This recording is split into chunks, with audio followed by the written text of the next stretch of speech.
See how it all began. They forbade the fruit from the tree of knowledge, and that is exactly how it got eaten. When the Lord confronts Adam, "I told you not to eat," he points at Eve. Eve points at the serpent. And the serpent? Silence. It knew too much to ruin the show. On God's right side, everyone claims to know who sits there. And on the left? Ancient silence. There sits the accuser. In the book of Job, who plays that role? Satan, not as God's enemy, but as public prosecutor of the court of heaven. He tests, provokes, probes the cracks. He is part of the process, not a saboteur of the system. This feels uncomfortable because we prefer a universe of heroes and villains. If God were the author of evil, and we his victims, the drama would be too harsh. Yet ancient wisdom offers another lens. God is not another person on a distant throne. What if there were no victims of God? What if responsibility returned to us, and, with it, the freedom to awaken from the dream? In Buddhism, demons are not evil in the usual sense. They are masked teachers. They appear fierce, and beneath the mask they reveal change, impermanence, dissolution of forms, the passing of time. What scares on the outside, frees on the inside. Death seems terrible, but it is what gives life its edges. Without an ending, there would be no form. The sage does not flee from the demon. He walks toward it and embraces it. In the embrace, the monster transforms. Dread turns to clarity. The terrible reveals itself as necessary. Curiously, we return to Job. The prosecutor accuses, the just man endures. The final verdict praises Job's integrity. The accuser fulfilled his function and leaves the stage. It is uncomfortable to feel sympathy for the prosecutor. The crowd always falls for the defense. The defense stands at the judge's right hand, like Christ in imagination. Mediator, advocate. Accusation and defense are not good and evil in total war. They are opposing forces that belong to the same court. Before the show began, something was agreed in the backstage. Roles were given, bets placed, the curtain rises. And only at the end do we understand the whole play. As children, we learn to count and recite the ABC. Long before that, however, we learn a subtler game. The game of black and white. It was not in the official curriculum. We were never taught that life is not a war of opposites. It is a polarity.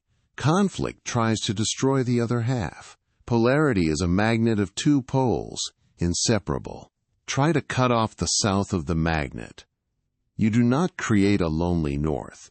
You simply make another pair, life and death, self and other, good and evil, being and non-being. They are not enemies. They are dance partners. One calls the other to the stage. Yet we pretend not to know and play. Maybe black can win forever. Maybe the light can disappear. Maybe the music can stop. If all were darkness, you would not even know what sadness is. Without contrast, no name remains. Black and white always meet again. In the end, we forget one of the stickiest illusions. I and the other also belong together. Take this drawing. At first glance, it seems like two black profiles, almost touching. Soften your gaze. A white goblet appears between them. Vase or faces. You can switch back and forth, but you do not see both in the same beat. Perception is exclusive. When white is form, black becomes background. When black is form, white recedes. The Indian sages called this avidyā, not seeing fully, leaving out. Attentional selection. You see the chalice by ignoring the faces, or you see faces by ignoring the chalice. The picture never changed. What changed was your attention. The same happens with subject and object. If nothing were seen, what meaning would the seer have? Without object, the subject vanishes, just as inside makes no sense without outside. Draw a square. Where is the inside except in relation to the outside? The edges create both. In Buddhism, this interdependence is śūnyatā, emptiness. It is not nothing. It is nothing separate. The cup is empty of isolated existence.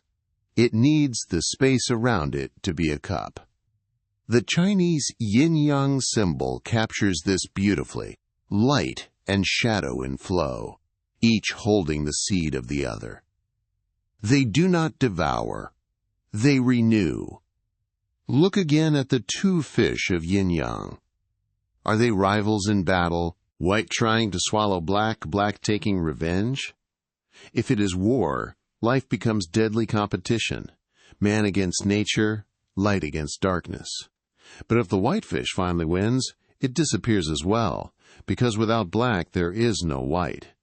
Paradox. Eliminating one pole cancels the other. They are not enemies. They are mutual definitions. If they woke up, they would spin playfully, not as opponents, but as dancers. Seen this way, evil shifts place, not as excuse, but as understanding. Disorder expresses order. Pain reveals joy. Death gives meaning to life. This is not cheap comfort. It is the structure of the real. Once you see it, the game loses the taste of war and becomes celebration. The music was playing all along. You simply stop covering your ears. Want a visual and mental test? The chalice and the faces, black and white. The Sanskrit name for crooked seeing, avidyā, reminds us to know is always to omit. Concepts are little boxes for one bird at a time, and even so, the full drawing is a single whole. The image did not change. You did. Now connect this with our habit of placing ourselves as subjects against objects, the I against the world. But if I remove the world, where is the I? Without outside, there is no inside. Without object, there is no subject. Buddhism calls this interbeing. Relational physics whispers the same. Ecology screams it. Nothing exists in isolation. That is why Zen speaks of throwing away the ladder of concepts and falling onto the ground of the obvious. This depends on that. Always. The yin-yang diagram is a compass for technology and civilization. We think that humans are the white fish, bright, rational, clean. Nature is the dark fish, wild, chaotic, dirty, and our mission would be to conquer it, dry out the dark, defeat chance, impose clocks. When we do this without wisdom, we kill the white as well, because it needs the dark to exist. By civilizing everything, we wipe out the spark. Forest becomes machine. Water becomes number. Life becomes bank account. Yet the tide always returns, and the price is high. Change the paradigm. Less conquest, more dance. Life is play, not as exam. A good game has no final, absolute winner. It has enough suspense to keep the heart alive. So if good wins completely, the game ends, and the charm dies. The game that holds us is the one where good is always winning, but never wins for good. Evil is always losing, but is never annihilated. Politics works in a similar way. Every we, the good ones, needs a they, the bad ones, to define itself. Without an enemy, the club loses its mirror. And then, tough secret, you need the adversary you claim to hate. You need to love them in a practical way. Not sentimentalism, but respect. They sharpen you. They keep you awake. This echoes in Job's courtroom. Defense and prosecution are parts of the process. Christ on the right, Satan on the left, both on the stage of justice. In the backstage, an ancient agreement. On the stage, living tension. In the end, understanding. The question is whether we are willing to see the game as game and stop confusing the stage with ultimate reality. Return to the visible. Notice how our perceptions are wired to exclude. Either face or chalice. Either us or them. Either right or wrong. The mind loves binary shortcuts. They are useful for survival. But if we live inside them, we suffer.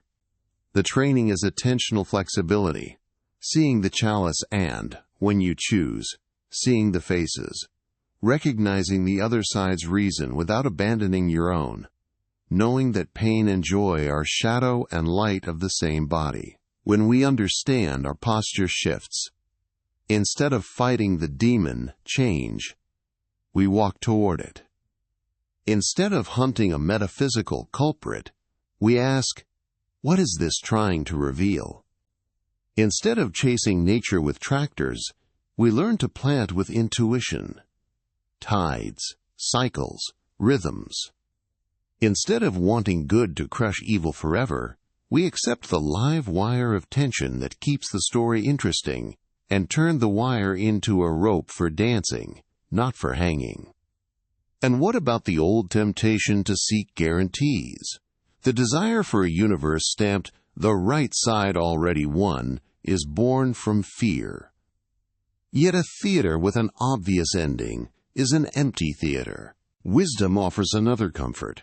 You and world are not two. Black and white spin together. Subject and object arise together. Fear softens, because there is no one against the other. There is one with the other. Now bring this down into your concrete life. When fear appears, see the pedagogical demon. Ask, what change does it bring? Today's losses shape tomorrow's life. When you judge someone, remember the court. Prosecution and defense serve the same judge. Listen to the other side. Justice is born from that dance. When debating politics, notice the temptation to create an absolute evil. Be careful. You need the adversary to define yourself. Treat them with chivalry. When dealing with technology and nature, trade war for partnership. Fewer dams that kill rivers, more rhythms that water life. When you feel everything is either this or that, do the vase and faces experiment. Shift focus. The whole picture is larger than your preference. If you practice this, something turns inside.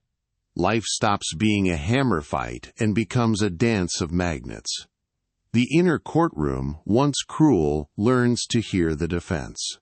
The prosecutor yields space to the mediator. The enemy turns into a teaching partner.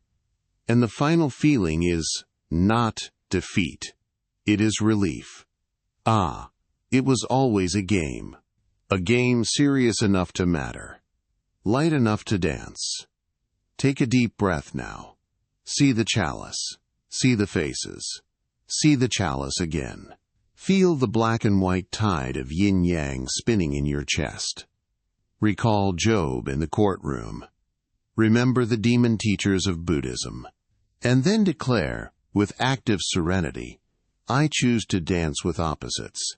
I choose to learn from what frightens me. I choose to treat the adversary with respect. I choose life as play, not as war. If this lit something inside you, do 3 things now, and help keep this game beautiful, alive, and conscious. Like this video, subscribe to the channel TOP 5 Voices of Wisdom, and share it with someone who needs to hear this vision today. Write in the comments, I choose the yin-yang dance and I play life as celebration. Declare it. Practice it. Let the music go on.